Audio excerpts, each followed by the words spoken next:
Hey guys! Today I'll show you how you can add a signature in Gmail. So let's get started. A Gmail signature is a block of text that automatically appears at the bottom of your emails.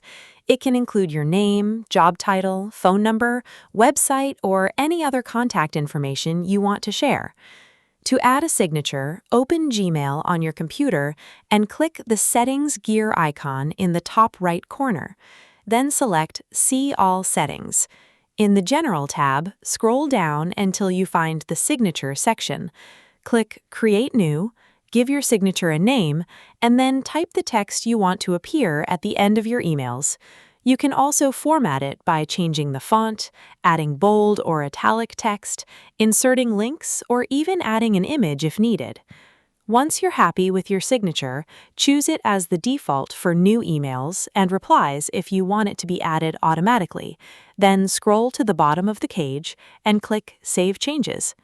Now, whenever you compose a new email, your signature will be added automatically, giving your messages a more professional look.